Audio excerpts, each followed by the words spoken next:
Welcome to Richplanet TV. I'm Richard D. Hall. On this week's show, a slight deviation from the usual format. I am delighted to announce we have a studio audience to take part in this week's discussion. The topic on the agenda is the London tube bombings, which took place in 2005, where 56 people were killed and hundreds injured in the most deadly attack on British soil since the Second World War. We will be asking the questions, have we had justice? And if not, how do we get justice? In this first section, I would like to focus on the evidence which suggests the official narrative isn't quite as it was reported. Joining us in the discussion is the London academic Dr. Nick Colostrom, author of Terror on the Tube, Behind the Veil of 7/7, an investigation into the London tube bombings. Nick lives in London and has been investigating and writing about the events since 2005 and has attended the recent inquest and other trials in connection with the events. Welcome, Nick. Pleasure to be here. Now, I'd like to focus on the evidence first, Nick, because when we discuss these subjects, quite often we get criticised. People say, well, where's the evidence for what you're saying? Now, I've written some bullet points down here, which is my understanding of where the official story falls apart.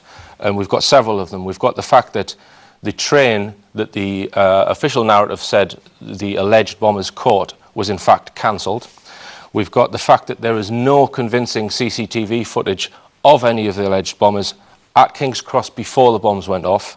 We've got the fact that there was advanced warnings given to Israeli officials before there was any indication of any attacks. We've got the fact that Peter Power was organising a terror drill seemingly at the same three targets and the same tube stations where bombs went off. How could that possibly be? We've got evidence from the tube trains themselves. Out of dozens of eyewitnesses on the three tube trains, only one person actually witnessed. Yeah, I think that's one of the most crucial things, that this inquest, a 5-month inquest, got over 100 witnesses. They tried really hard to get anyone to say, yes, I saw the bomber, and they just couldn't do it on any of those tubes, except for one witness who was totally changeable and he'd been in a coma for months. And so this is Danny Biddle, isn't it? Yeah, Danny Biddle, and he was shown the Khan video while he was still in hospital in a coma, and is obviously a totally unreliable witness, some kind of false memory with his awful trauma he went through. So I think the complete absence of witnesses in London, which goes with the complete absence of credible CCTV in London, we're the most heavily CCTV place on planet Earth, right? Right now, and we get photographed hundreds of times a week, don't we? And why wasn't it there? Because people will say, Nick, that yeah, they did show images of these alleged bombers on BBC News. We did see them going through into the tube. A single one of Hasib Hussain by himself after the others had gone off around 9 o'clock King's Cross. That there was a CCTV of him pottering around, not doing anything particular. So you would say there's just no genuine CCTV footage before the times of the bombs, which suggests that they did in fact miss that tube train. Well, there's a genuine looking one when they're up in the service station near Leeds in the early morning. That's a genuine looking one of Tanweer filling up with petrol. But otherwise, the ones we've been shown are photoshopped and very, very blurred. And they keep fiddling around with the timestamp. That's the most annoying thing. When they finally release what's supposed to be a sequence of CCTVs, you know, the timestamp is missing and it's irregular intervals, and it's obviously that people have been fiddling around with these over several years. And of course they did do a dummy run, these alleged bombers, and on that day there were perfectly crystal clear images, CCTV images, which presumably you should have had on the actual. Those are all very important points, Richard. But let's also start off that right from day one, the government told us who was guilty, which isn't the way the police normally behave at all, is it? All the media have been in absolute lockstep unanimity, who is guilty, who did it from day one, and we've never had any public debate permitted about who did it or how they did it. We get given leaked stories which keep getting kind of sillier and sillier, and it's a story that keeps changing. It's like the ever-changing story, July the 7th. It won't stay the same. And that's a sign that people are fabricating it. Different pressure groups are kind of drip-feeding the media with their stories. Now, is there anyone who has either a comment or a question pertaining to the evidence or the circumstances of these attacks? Anyone like it? Yeah, sure. What about the mystery car that was in the car park that that seemed to be talking to the people in the car? Oh, right. Well, that was a brilliant discovery by a research group called July 7th Truth Campaign. And they were just going through everything, and they saw this Jaguar, smart Jaguar, parked, kind of waiting for these lads to drive down from Leeds. And they arrived about 6 o'clock in the morning, and the other car from Aylesbury, Lindsay, was parked there. And just as this car drove down, the Jaguar, the lights went on the Jaguar, and it started to move around. And just as it was moving around to park next to these two cars, what happens? The CCTV cuts off. Oh, what a surprise. And the previous 28th dry run that Richard mentioned, also the Jaguar is there in the same spot. Now, nobody's going to believe, people are not going to believe that Al-Qaeda drives a Jaguar, you know. They're just not. That is like the British establishment. So I think that's that is what we call the handler or the minder. When you have any patsies who are used for a drill and they don't know quite what they're being used for, somebody has to, as it were, control them and reassure them. I mean, people guess that when that Jaguar drove up, what happened was that they were given these rucksacks, these rucksacks they carried around London. They would have been probably given them then and just reassured. They have to release that footage, Nick, don't they? You know, there's two sections that they've cut out. Yeah. One of the Jaguar arriving, yeah, and one just as it's approaching the cars that the lads were in. Yeah. So why haven't they released that footage? Yeah. So when that Jaguar drove up, the first major thing going wrong with the official story was just happening. They'd got the perfect crime totally planned, and then suddenly that day, the trains were all delayed. But they couldn't change the story because it had been all so well planned and fitted together. And so for a whole year, they went with a 7:40 train story. Now, it's amazing, all the media for a whole year and the government's official report with the 7:40 train. Even though it was, I was one of the people who just made the discovery that the 7:40 train was cancelled. That's what kind of pulled me into the whole story, right? That's how I came to be pulled into it, made that discovery. So it took them a whole year to alter their story and say, oh gosh, sorry, they didn't get their train after all. And try and find out if there was any other train that actually ran that day that could fit in with the times of the CCTV they'd released. They gave out CCTV both at Luton and at King's Cross, which didn't actually fit in with any of the possible train times they could have had. Okay. And what about evidence on the trains themselves of where the blasts were? Well, moving on to the inquest, the inquest gave us a lot of insight into where all the people were sitting on the trains, in the coaches that blew up, right? And so, as well as testimonies, for the first time in the inquest, you can really locate them. So, for example, a central feature of the story is where people get their feet blown off in the train. Feet and legs are blown off. And the official accounts always ignore this. It's not their arms that are blown off or anything, or the stomach. It's down there. It's something happens at floor level that blows, where the explosion is, that people always get the worst damage. And what we found with the Edgware Road coach was that there were 3 different holes blasted in the floor of the Edgware Road coach at quite some distance apart. And obviously the media didn't report this, but we did have harrowing testimonies of people, and because they're all positioned in the maps which the Met provided, you can see how these 3 different holes are mapped out. For example, we had the train driver describing exactly how he couldn't quite get into this coach because of the huge hole. And we had, not only that, we had 3 different people who fell into those holes. And one of them died, and 2 miraculously or managed to escape. Now, also with those holes, you have the story of the metal being bent upwards, and this is in pitch darkness. People are slithering around with blood and metal, so it's a real horror. But it is metal being bent upwards, which they get caught on. Okay, so I think that is cast iron evidence for something underneath the trains. And if you remember, the Edgware Road occasion, the best testimony of all came from the Guardian columnist Mark Honningsbaum. The very morning he was there interviewing people as they came out Edgware Road, and he sent a record to the Guardian, which they couldn't quite publish, but it was about how the train got lifted off the rails. Is that available on the internet, Nick? Yeah, it's an audio file that it couldn't be deleted because too many people copied it, and so the Guardian couldn't quite publish it, but it's still there. Okay, we can put that up on the screen so people can find it. Do we have any other audience comments?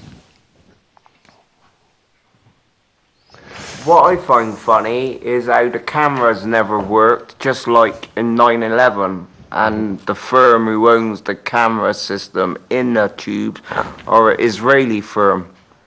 I find that very funny, and insistent, it's yeah. almost like the same sort of plan as 9/11, where there's no video footage, and what footage there is just minuscule. Also, some of the companies like ACTS are involved with the same 9/11 story at the airports, Boston Airport, security, and working in London Underground. As you say, they are Israeli-based. We've heard this story too often, like when Lady Di suddenly mysteriously dies in Paris. Oh, fancy that, you can't have the CCTV, it's not available.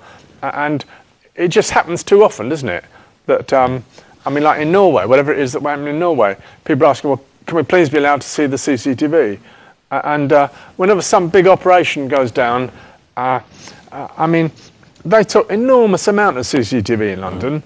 If you compare it with the some CCTV which is genuine that they have of Hasib Hussein outside King's Cross when he's walking about, which is what 3/4 of an hour after the bombs had gone off, which is all genuine footage. Well, hang on, it's that's crystal clear, isn't it? Yeah, I think that's crystal clear. And may I just say that comes on very clearly about 5 to 9. All the police footage they've got has seen him at King's Cross quite a lot. He spends a while pottering around there. And for me, that strongly indicates that they haven't got anything earlier on him, that he did arrive. And I think that confirms the ripple effect story, which, if only you've seen that video, it was initially a kind of conjecture, but I think the evidence substantiated it. Those lads arrived too late at King's Cross. And about 5 to 9, Hasib Hussein appears on the CCTV there, and the others have maybe bolted off somewhere. They arrived, then the awful truth dawned upon them. This is like the central moment of the story. The awful truth dawned upon them what it was. They thought, you see, Khan was a guy who liked to liaise with the police a lot. He helped locals up in Leeds get off drugs and stuff, you know. So if the police approached him, he would have been quite into helping them, some project. And those lads would have thought that was some sort of operation to help the police with whatever. And then the awful truth dawns on them, I think, just before 9 o'clock. The non-availability of CCTV, I think, is very much because they're all too late there. And the evidence which backs up the fact that they perhaps fled from the scene, as it were, is what happened at Canary Wharf, where we've got multiple news reports of alleged suicide bombers being shot dead, and then suddenly there's no news reports of that. So yeah, it reminds us of the journalist maxim, never believe anything until it's been officially denied. They were asked, what about reports of shootings at Canary Wharf this morning? And the reports were at 10:30 a.m. And by the way, Canary Wharf is quite easy to get to from King's Cross. All those lads had to do was bolt back onto exactly the same platform they'd just gone off from. Assuming they didn't know London very well, they should bolt back to the very same Thameslink platform and jump on the train just to get out of it, and that would have taken them down.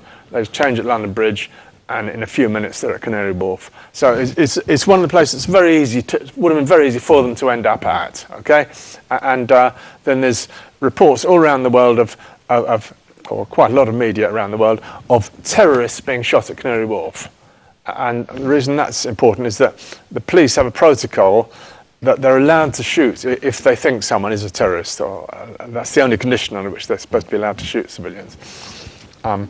So that was the report of I mean, it is a controversial aspect of the story. I know that Tom Secker, who made the film Seeds of Deconstruction, which is one of the main 7/7 films, he disputes that, the Canary Wharf element, but I don't see how you can when you read Professor Ridley Duff's assessment of it. He's done a lot of research into it, and there's not just the news stories. There was people posting things on blogs. People told to stay away from the windows at Canary Wharf. Is anyone else would like to come in with a comment or a question? Yes, sir. Was there reports of SO19 officers waiting the other side of London at tube stations? I seem to remember something about people getting stopped randomly Well, I've actually had two people contact me. The tube line, sorry, the train line which they may have fled back to get to Canary Wharf is the Thameslink line. There was one guy who is of Muslim appearance. He was stopped at Gatwick Airport, Thameslink line station. He was just sitting at the station. This was at 10 a.m. and there was about 12 armed police. He thought he was going to get shot. They just basically searched him, and he was like a quivering wreck. So he's confirmed that, and also the station, which is one stop north of King's Cross on the Thameslink line, there was armed police there as well. So it's as if they'd known that they'd fled on that line, and they were trying to head them off at some point. Also, at King's Cross, before the bombs went off, somewhere around 8:30 or so, we have a testimony from a guard at the inquest about how he saw police arriving and wandering about the place, and some sort of clampdown going on, of herding people around at King's Cross, which could sound a bit like the terror drill that Peter Parrott alluded to going on at that station. Do we have any more comments before we go to the first break? Yes, sir. Has anybody tried to obtain CCTV footage from Canary Wharf around that time? Do you know, Nick? Not that I'm aware of. I actually went to Canary Wharf a few weeks ago just to take some footage, because there's another possible element to this story, which is the Miriam Hyman case. Now, she was on her way to Canary Wharf on that morning, but she turned up that she'd been on the number 30 bus. So I think that possibly she spoke to the alleged bombers at some point, so they've had to take her out. Yeah. That's one theory. And her office is fairly close to where the alleged bombers were shot. I took footage of that. Right. But I went to film outside the HSBC bank, and I was just filming there, and the security guard practically just leapt on me and told me to switch the camera off. Oh, right. Yet there's cameras all over at Canary Wharf, all over the place. Yep. What are you doing? You Just filming, yeah, sure. Why are you filming? Making a documentary. Right, okay. Have you got a permit from Canary Wharf? No. No, right, you need a permit from Canary Wharf. But I wasn't allowed to film. No, right. I was just going to say, if we're talking about the evidence of what really happened, there's a totally central issue, is what the bombs are supposed to be made of. Because without a murder weapon, there is no crime, okay? Now, these four lads accused had no interest whatever in chemistry, no evidence whatever that they knew anything about remote interest in bombs or detonators, what went bang at all. And the government story, what blew up, keeps changing.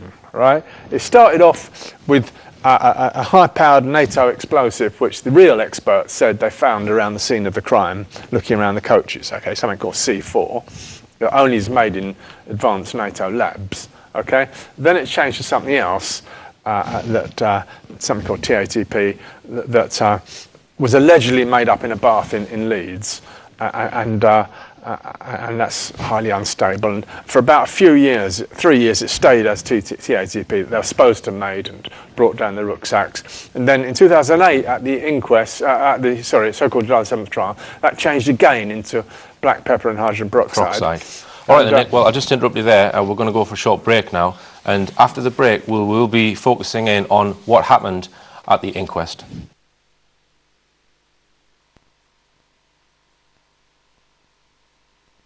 Welcome back. I'm Richard D. Hall, and we're talking about the London tube bombings of 2005, and I'm with Nick Colostrom.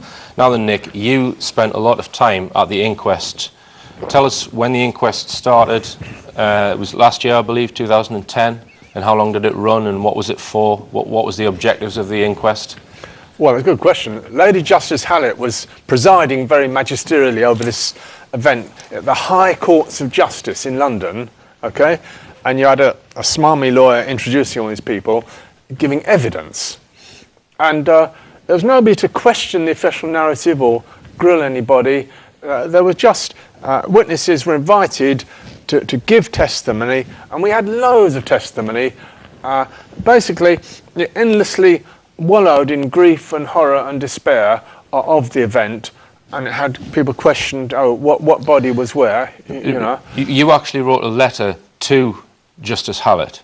Yeah, I was warning out to her that the inquest should not make any assumptions before it starts. Yeah, I warned her that I felt that this case had so many absurdities in it that people were being asked to believe and swallow, and no critical examination of the government's case, and it was in danger of falling apart completely. The only reason it didn't fall apart was because of the complete credulity and obsequious obedience of the British media, and also amnesia. The British media are required to forget whenever the story changes, which it did, like I mentioned, with the different versions of the explosives and what went bang. The British media have to sort of forget about what was said earlier and accept the later version. And, but Nick, your letter actually said that no inquest should start with an assumption which hasn't been proved. Exactly, yeah. So, exactly. And is that actually set out somewhere in law that an inquest, there's some official, like a rule somewhere in the law that assumptions should not be made in an inquest? Well, right. Which was that the lads were guilty. Yeah, the purpose of the inquest, ascertain the cause of death. And one of the most shattering facts that emerged in this inquest was that no post-mortems had been done on the bodies, okay? So you get 52 bodies and no post-mortem. So what did they do with the bodies? Oh, that they maybe deep froze them and they were kept somewhere, and for some reason it took at least a week or 10 days for the relatives to get them back, if they got them back at all. So it was very, very shady, and I think a lot of the families are very distressed and bewildered that they're just given forms to fill out and so on, and never given any proper answers. That seems to be a feature. I've actually said this to quite a few people, Nick, that there were no post-mortems, and most people's first reaction is they don't believe me. You know, they cannot believe that there were no post-mortems. Even in the most sort of not very suspicious cases, we get post-mortems when people pass away. So there were 56 people died, not one post-mortem. Well, the obvious inference is that whatever killed them wasn't what the government said. If you've got a homemade bomb blowing people up, then an expert can kind of tell that. Whereas I sometimes feel it might have been some bit strange technology that we don't quite know about, or it might have been something a bit different from what we expect, because a lot of the accounts of the terrific violence of the explosion that took place, it doesn't sound like a bomb, certainly not a bomb in the carriage. It sounded like something outside the carriage, and I feel the windows imploded rather than exploded. Something came up from under the floor maybe, and you don't get anybody experiencing that's where the bomb was. However you look through the testimony, that's what you don't find. Well, you mentioned that at the inquest there was I'm not sure if it was a coroner or somebody was actually told while they were giving evidence on the stand that there'd been no post-mortems. Yeah. And you said that tell me what... Well, it was a great shock for them to be told, and to be told they just have to accept that there were no post-mortems. And this was 5 years after. The fund has been waiting for 5 years just to hear this. And the bodies were given to put in a military area in the City of London to be looked after, which was a bit suspicious. So can we try and sum up, Nick, just for people who... Just let me finish. That military area they were put into was given a contract on the 6th of July, the day before. To deal with the bodies? Yeah. To get ready. And the way this is formulated, they don't say, oh, we're going to do something tomorrow. No, they say, in the event of a crisis management, people drill for terror drills now for crises. In the event of crisis management, this might be needed, and can you please prepare for it? That landed on their desk on the 6th, and then within 24 hours they were preparing and receiving the bodies. Okay. I think we need to make the point very, very clear for people who watch Newsnight and all the other mainstream media who've just sat and watched Jeremy Paxman say, oh, well, the inquest sort of answered all the questions. They did a programme about the inquest, and for some reason they put it out at 7:30, when more people will be watching, and they went round the table and they said, were you happy with the inquest? Yes, I was happy with the inquest. This was relatives of the deceased. Were you happy with the inquest? Yes, I was happy with the inquest. Were you happy with the inquest? Yes, I was happy with the inquest. This is what we were given on the BBC. So can we explain in a succinct way, why is the inquest not satisfactory at all for justice? Well, the inquest did give us a terrific lot of new information. Let's be clear about that. There's a whole mass of info there. It's all online. And I think if we did have a real inquiry which questioned what happened, instead of being told what happened and then have to just... So the inquest wasn't trying to find who was guilty and who did it? And not even what happened. It wasn't trying to find what happened, even. That was totally preordained, and the inquest was hearing people's experience within that context of a preordained narrative of the event. Okay. For Anyone example, I'll else? give you an example. There's a kind of weird twist that the first bomb went off at 11 minutes, or first train exploded 11 minutes to 9, okay? This gives you a kind of mystery connection with the 9/11 event at Aldgate. And the police were very proud with atomic timing. We've got the exact second when they gave the exact second of these various bombs. And so it was 11 minutes 00 seconds to 9, as if it was some very precise timing they'd got. Now, that kind of information comes out of the inquest, but nobody's evaluating it at all. There's no point to which any journalist or... The only point at which something remotely resembling intelligent thought happened amongst British journalists was when MI5 was being asked to testify, if you remember, towards the end, and they kind of squirmed and said, oh, look, we don't want to, we don't do public testimony. And Lady Justice Hallett said, well, you've got to. And finally, they produced somebody who was quite a low-level intermediate operative who didn't actually know very much. And this is when the Home Secretary stepped in, wasn't it? And she tried, Theresa May, she tried to say, no, MI5 cannot testify, otherwise we're going to pull the inquiry. That's what they were threatening. Well, Lady Justice Hallett said she would resign and stop the inquiry if it wasn't allowed, or if it was done privately, so it had to be public. But nothing much, I don't think any much came out of that MI5. I think they just stonewalled, rather. But that was something that, as it were, the British media were allowed to discuss, you know. On the whole, no discussion is allowed by the British media. Any more comments or questions on the inquest? Yes, sir. Yeah, with a case like this, obviously money was no object within reason. What was the forensic evidence that these lads were actually blown up? They must have matched DNA with the various bodies in the wrecks to make sure that they didn't miss anybody out. Now, was there anything that tied these lads in? Did they actually blow up on the vehicles? Well, I would say they weren't present on the vehicles, but I'll give you an example. On the night or early morning of July the 7th, they had somebody go in and count the bodies in the coaches, right? And two of them, he counted, so Edgware Road and Aldgate, he counted 6 bodies and 7 bodies, the numbers of dead bodies, right? Now, at the inquest, those 6 and 7 bodies were clearly identified as real people. They'd got names and identities, right? So what would they do with the alleged terrorists? And what they claimed was that terrorists were so much blown into tiny little bits that this guy didn't recognise them. For example, Tanweer had to be blown into 52 little bits with DNA sample analysis of all of them. Okay. And I just add there, Nick, there was a guy standing right next to one of the alleged bombers, and he walked away with just a scratch. Yeah, Jude Obi or something. You get the terrorists in 50 odd pieces. You get the position in the map, which the Met gives you, of where everybody's sitting, and that's where the terrorist was. And then the guy, turns out, standing next to this guy, he walks away. He didn't know that or believe that any bomb had gone off. He thought the train had hit something.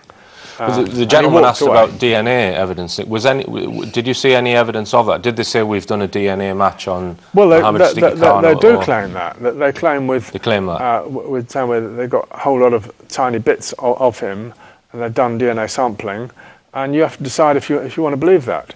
Okay. I mean, now we were talking earlier about an independent article, the newspaper, The Independent, because obviously the mainstream media covered the inquest extensively.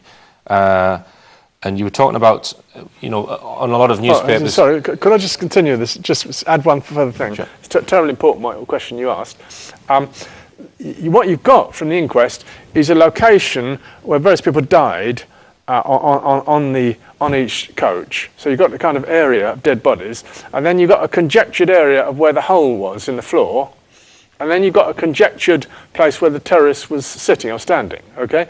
Now, what the inquest could not do at all was match those 3 up together. The position of the alleged terrorists could not match up at all with where the hole in the floor was.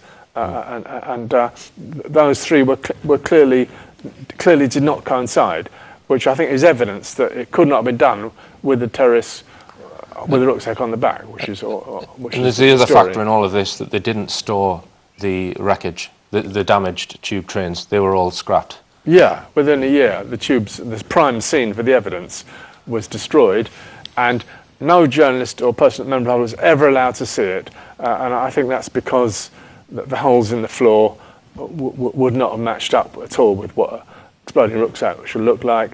And also, I think the windows and doors might have probably imploded rather than exploded. And so the public could not be allowed to see those primary scene of the crime. I just want to touch on how much public opinion has been put out by the mainstream media, because in my opinion they very tightly control who's allowed to say what on their news programs. And the Independent website, they had a section where an article about the inquest, right, and where public you could make a comment in the comment box. So tell us about that, Nick. Yes, well, this was just after it had finished. It was trying to sum up, well, what was the point of this 5 months? Hundreds of millions of pounds of public money spent. What did we achieve on it? And they allowed comments. Now, I think that was the only place, as far as I make out, where British public were allowed to comment. For example, the BBC on its website had it closed. You couldn't comment on the inquest. And of those, 20 out of 22 were totally sceptical, right? There was only 2 comments made about the inquest which believed the official story. And so I think that's of great interest. There's been no poll or survey of the British public what proportion, unless something Richard tried to do on a very small scale, what proportion of the public believe the official story. Yeah. There's slight hints of Muslims, maybe 1/3 are sceptical, but no proper poll. Sure. And I would say that's because they haven't been given the right information. Okay, and I just want to touch on mainstream media, because you took part in the BBC Conspiracy Files, their documentary about the 7/7 case, or about the conspiracy theory about it. And just tell us a little bit about your involvement in that, Nick. Well, they absolutely lied their eyes out to get me to be in it and entrap me into being on it and then make fun of me. I don't even want to remember it. But what I think is important is that Professor Rory Ridley-Duff at Sheffield University did analysis or comparison of the BBC's argument, which is a formal statement of, as it were, the government's position, compared it with the ripple effect 7/7 video, and comparing it on various items to what extent they correlated with the evidence of what had happened. And his conclusion was that the ripple effect story, that's the one that has the lads end up at Canary Wharf and get shot, okay? His conclusion was that story was more coherent with the facts than the BBC, as it were, the official conspiracy theory of the BBC.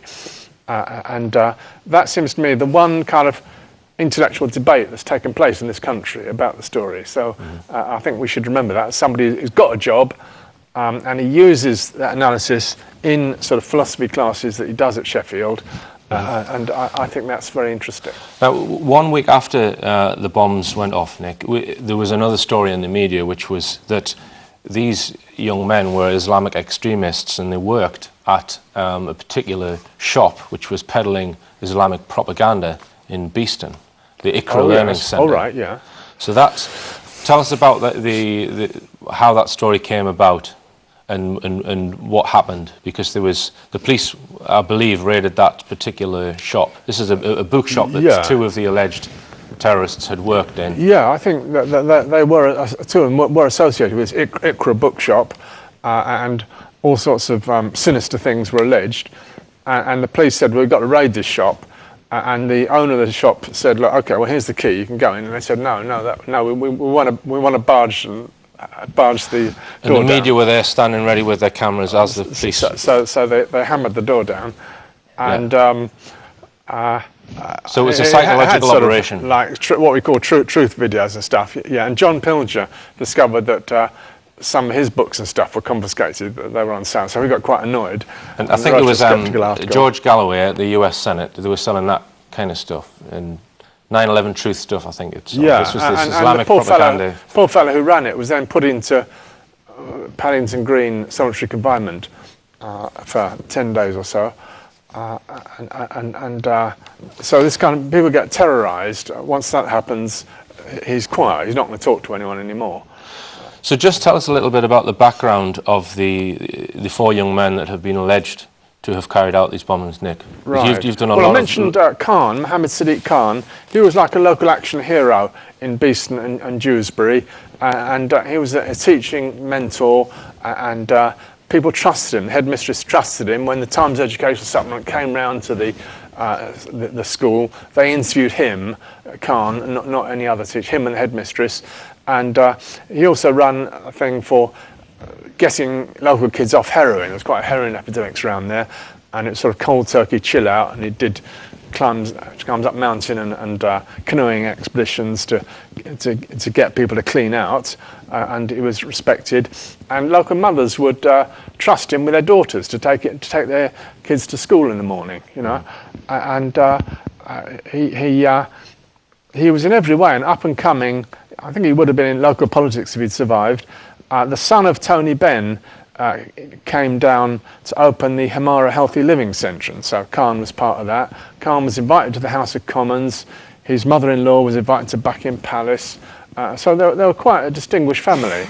And it may be, if you want to be conspiratorial, that certain forces didn't want up-and-coming, free-thinking, fairly non-religious Islamic family like that, which would have had influence. And for the other lads, I think, like Tanweer and Hasib Hussain, Hasib Hussain was the youngest, he was only 18, that they looked up to Khan, and if he'd got some project that he suggested they do, I think they would have tended to do it.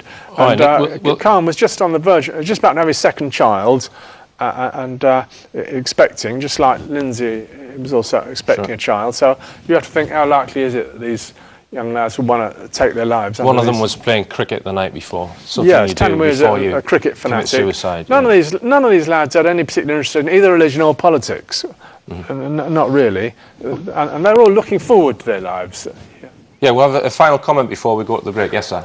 I was just going to ask, was there any evidence that they bought return tickets, which is something that I'd heard? Yes, we hear that there was a return ticket slapped on the car found at Luton car park. So obviously they thought they were going for this drill, some sort of drill, and they'd be coming back in the evening. Yeah. Okay then. Right, well, we're going to go for another short break now, and after the break we're going to discuss how can we get justice.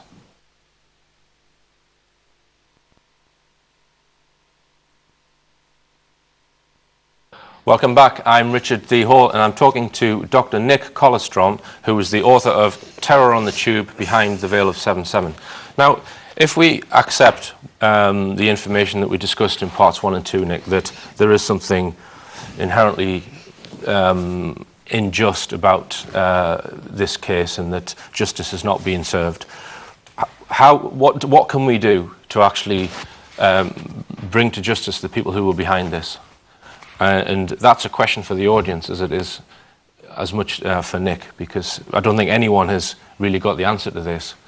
Would you like to start the ball rolling, Nick, with a comment on this? Well, it's the nature of fabricated terror that the state stakes everything on it. For example, the great 9/11 event, which is a determining event for our new millennium, for the truth to come out of that, it would disintegrate the state of the American state, because the state is so complicit in it.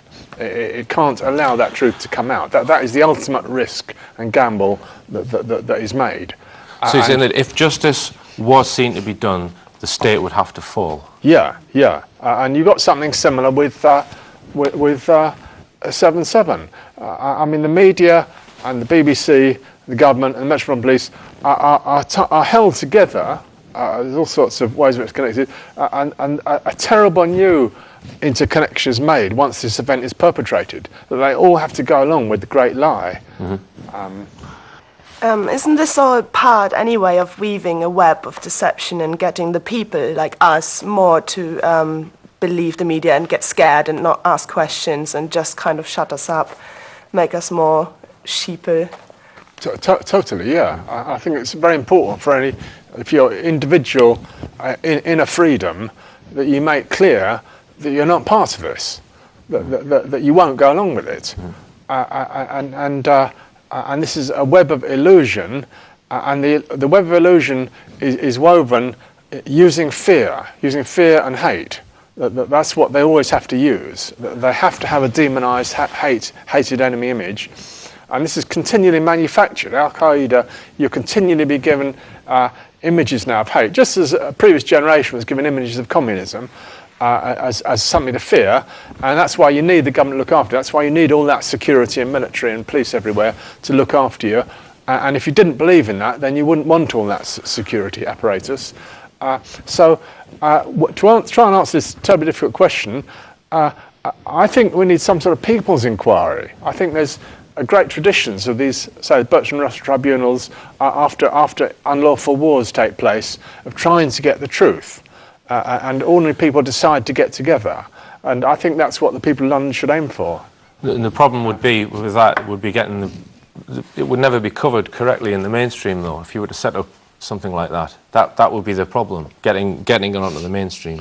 Well, I was just going to say, don't you think that a lot of this is just to fill up the papers with something that they can fabricate, and they can get us to, you know, oh, well, we better not go on the tube because, you know, we might get blown up. It's fear tactics, it's to keep you inside, and it's to stop you from reading the other news. Well, yeah, but it's like a soap opera that they run out so that you don't think about other things like the weather manipulation and all the rest of it. Yeah, very true, right. There was a specific geopolitical focus on this event, what had happened just that time. If you remember, there were all these free concerts going on with pressure to forgive the debt of Africa, okay? Live Aid, all the big multinationals stop plundering Africa, and the whole G8 summit would have been under enormous pressure to do that if 7/7 hadn't happened, okay?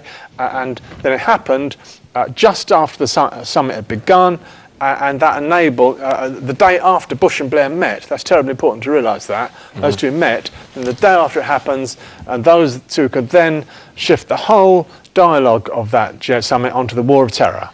And nothing much happened forgiving any debt. And that was, in a sense, the immediate purpose, that you could have the war on terror rhetoric, and it was similar to the previous time Bush and Blair met. I don't know if you remember, in London, they met together, and a bomb went, it was 2 years earlier, a bomb went off in Istanbul, actually. It's the British Embassy, and that also enabled those two to talk about the war on terror. We have had some positive things recently, Nick. We've got Tony Farrell, the principal intelligence analyst, has come out sacked from his job for saying that he believes that these events were a false flag. And we've also had Muad'Dib, who made the film 7/7 Ripple Effect. He's won his trial. Now, I think those two things together, if you put yourself in the shoes of the people who have really orchestrated this, they will see them as very damaging and worrying. And I can't help think that the whole phone, you know, the phone hacking thing was wheeled out at the time of the 7/7 anniversary, as it, you know, so that it's not in the news. I mean, what can we get from Tony Farrell? I mean, do you think he can bring out some more people in the police and say the things that he's saying? I agree with you. This is a really hopeful period now for the any truth movement on this subject. Muad'Dib, he'd been put in jail for about 4 or 5 months, basically just for making this video and allegedly sending it to some people when a trial was going on. The judge instructed the jury, more or less, to find him guilty, and they didn't. They released him, and this was a powerful moment, I think, for us, that the maker of the 7/7 video, the Ripple Effect, was finally released, and that was important. And then, as you say, Tony Farrell coming out and telling South Yorkshire Police, when he's asked to give his yearly assessment of where the strategic threat was coming from and how the police should deploy themselves and should they continue snooping around mosques and intimidating Muslims, he said the main terror threat is coming from the government. The government is fabricating these events. And that was, again, a terribly important moment, because Tony Farrell cannot be dismissed as a conspiracy theorist, as some weirdo, okay? Well, when you say government, Nick, you don't mean MPs particularly, do you? You mean that there's maybe one or two of them. I think Blair had advanced knowledge of 7/7. Yeah, right. But if we don't mean MPs. If you be realistic about this, I don't know of one MP in Parliament, not even George Galloway, would stand up and say, I think 7/7 was a false flag. Not one.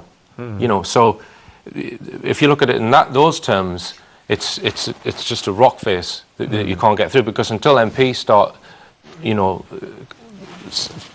opening their eyes, you know, we're not going to get anywhere. We had Meacher did write some cautious statements, but very commendable, about 9/11 and 7/7, partly calling for an independent inquiry. Okay. Yes, sir. Do you know, or any idea of what departments within government are actually orchestrating the whole event? Well, presumably the MOD, I tend to guess that, but I'll ask. Well, it's the intelligence agencies which are normally sort of, you know, accused of this. You know, you've got possible involvement with Mossad, that the intelligence agencies are even colluding, you know, MI6, Mossad, CIA. So, and these groups seem to operate outside or even above the level of government. I remember when the Conservative government was elected in the last election, they held a cabinet meeting. Well, no, before the first full cabinet meeting, there was one on the evening, and it had the Chief of Staff, the heads of MI5 and MI6, and I think there was only Clegg, Cameron, maybe Osborne and Theresa May in that. You know, and it was obviously them, intelligent, I would suggest.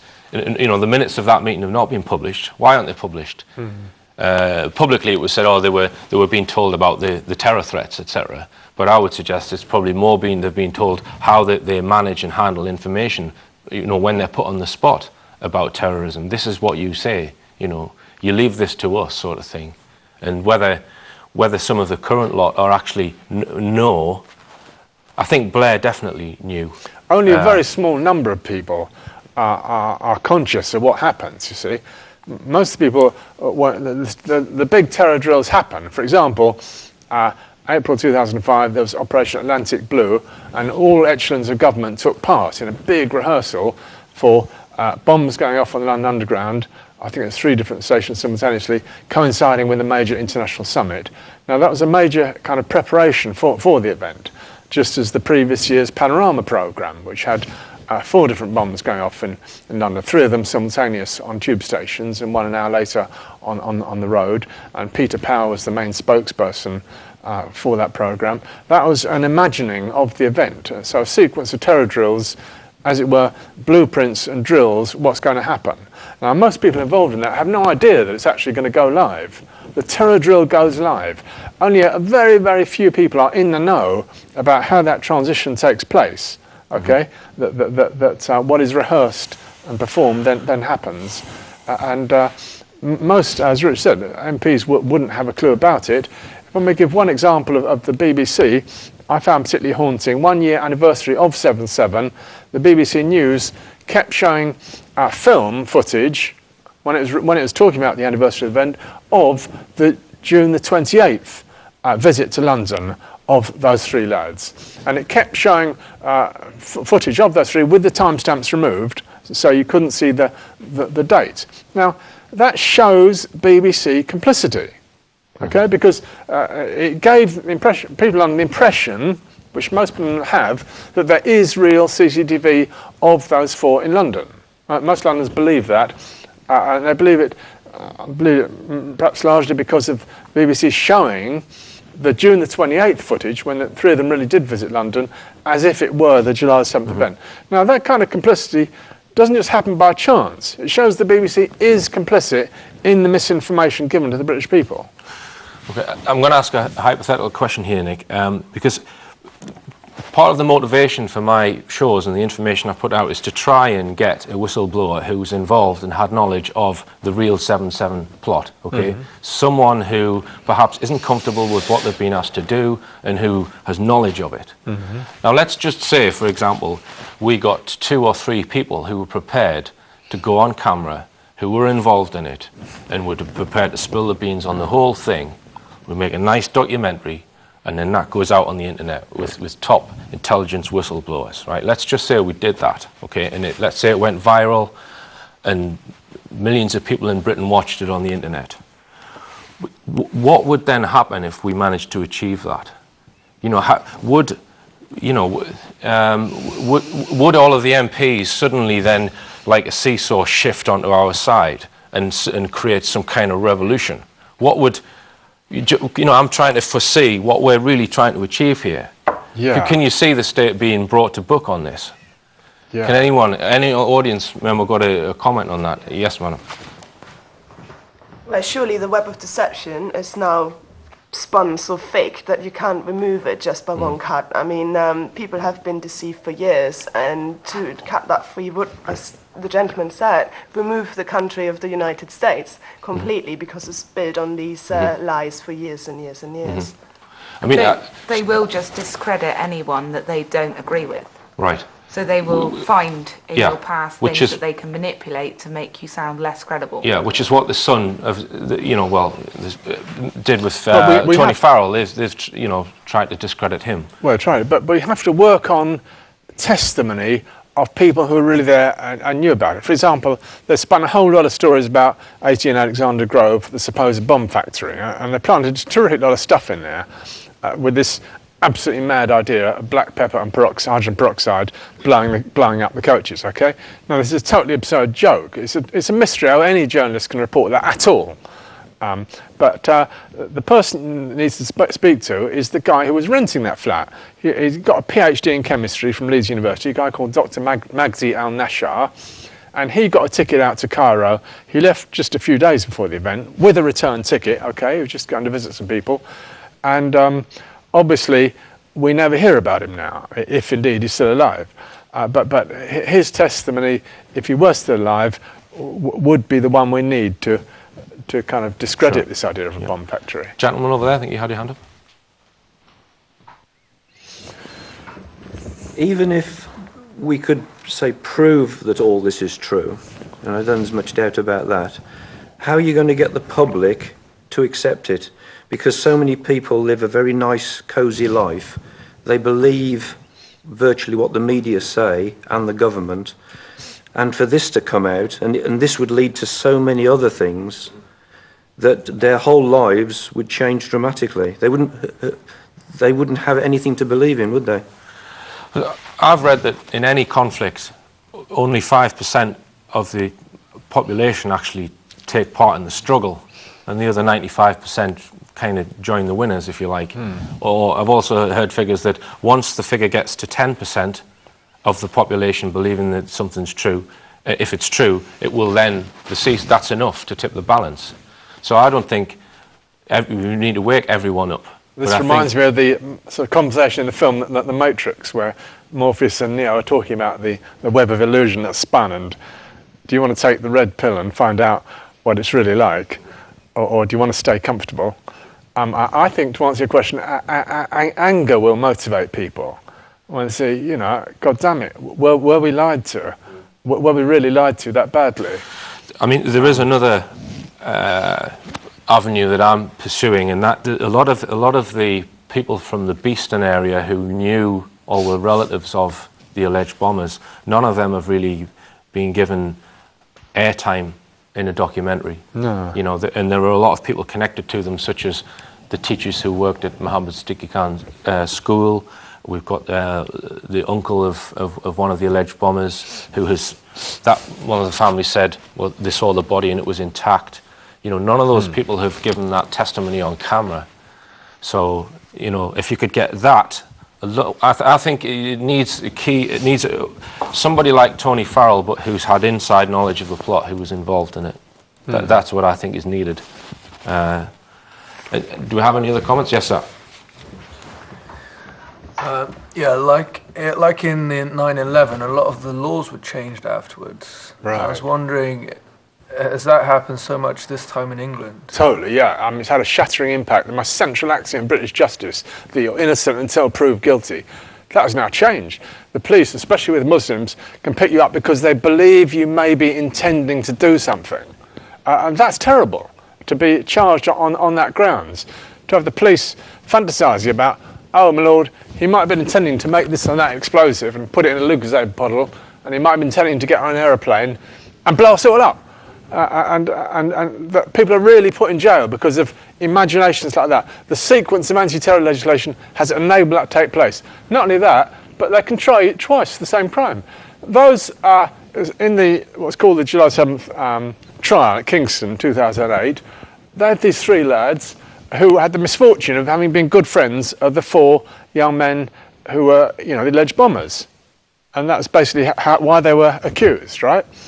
And they were put on this charge under the Victorian Law Explosive Substances Act, even though none of them had any interest in chemistry or any knowledge of bombs. And 3 months they were tried. It cost about £50 million, and then acquitted. And the government said, oh, we don't like that. Oh, we're going to retry them. So they had another trial, another 3-month trial, in 2009. And we're seeing new legislation being brought in because of these, well, I don't call them riots, whatever you want to call them. What gets me about just to change the subject slightly, about the legislation they're trying to pass now, we had the miners' strike and poll tax riots, where the police are on horseback and they're trying to control all these crowds. Surely legislation was brought in then. So why do we need more legislation, for the unrest that we've had now? For me, it just seems that there's something looming, perhaps. If you make a comment on that, Nick. Well, as Tony Farrell so correctly predicted in what he handed over to the South Yorkshire Police, if this kind of untruth is going unchallenged, it can lead to a radical breakdown in trust between the people and the law. And this is what we've seen happening now with riots across Britain. People don't trust the police. And the police have got to be servants of the people, servants of the local communities. And they must not participate in these in state-sponsored terror. That is the most terrible ruin that they can possibly go through. And I think the vast majority of police don't. We mustn't attack the police. I think they do a fantastic job. This isn't about the police. I don't think it resides outside of the organisation, I would suggest. But that's all we've got time for, Nick. Thank you very much indeed. Thank the audience as well. Thank you very much indeed. And I've just got to announce that next week we will be back with another audience discussion, and we will be discussing the agendas of the global elite with special guest Ian R. Crane and Neil Saunders. So until then, remember, believe none of what you hear and half of what you see. I'm Richard D. Hall. Good night.